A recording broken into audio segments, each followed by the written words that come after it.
The bells have stopped ringing and the last votes have been cast. We've hit the deadline for hearing Senate bills here in the House. With your weekly wrap, I'm Joe Griffin.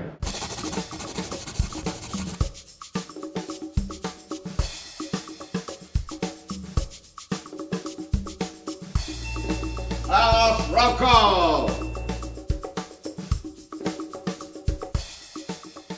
And with us, we have Floor Leader Jason Nelson to explain exactly where we are in the legislative process right now. Now, sir, we heard about 250 Senate bills. 28 of those have gone over to the governor's office so far. What's happened to the rest of the bills? At this point, which is the second deadline of the three major deadlines in session, if a bill doesn't go to the governor's office at this point, that means there's still more work to be done. That happens in conference committee, which will begin in earnest hopefully next week. And that's where you reconcile differences between the House and the Senate. The House has an open process where we file bills. They have to be publicly available 24 hours before they're considered in a conference committee, which has to meet. And the Republicans started that just a few years ago. So we're really at that final process of negotiating the final differences. Both chambers have had a chance to look at all of the bills that are still moving through the process. Sometimes there are disagreements over the fine details of these measures, and so this is that opportunity until really the end of May to hash out those differences and see if they can come to an agreement. Conference committees, those are a pretty involved process, but can you kind of give the folks at home kind of a general idea of what happens? Well, a bill, if we've amended it or made changes to a Senate bill at this point, it'll go back to the Senate. They would reject the amendments and request conference.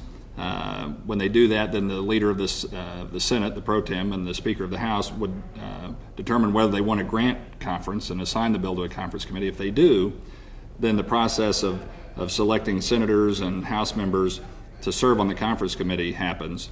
The House has established a process where it's automatically the committee the bill went through originally.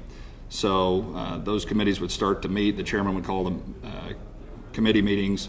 The members would negotiate what the final draft of the bill would look like. Then they would present that to the committee and they would determine whether to sign a petition to discharge it out of the conference committee. If they do that, then the House would consider the report. And if the House and the Senate pass identical measure, the identical version of the bill, only then would it go to the governor. You can't have two different versions of the same thing. So that's what that process is intended to do, is make sure the governor we all agree on one version and then send that to the governor. So more or less, the two sides kind of negotiate over what the final outcome of the bill will be, and then both the House and the Senate have to vote on it before it goes to the governor, correct? That's correct. Okay. Now, one of the things that I've heard this session is that, obviously the House is doing a lot of work, but unlike previous years, not a whole lot of nights where we're here till 10, 11 o'clock, midnight. There's no talk of covering the clock or anything like that.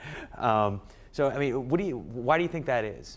Well, I think there's a whole number of reasons why that is, but I think primarily is just an approach to managing what happens on the floor. The Speaker, the leadership the Speaker provides, the willingness to work with our friends in the Democratic caucus to make sure that everybody's voice is heard. Sometimes it's messy, sometimes it takes a lot of time, but by not trying to exclude somebody from having their voice heard, it's been very clear this year that you can get a lot of work done and get it done in a reasonable amount of time.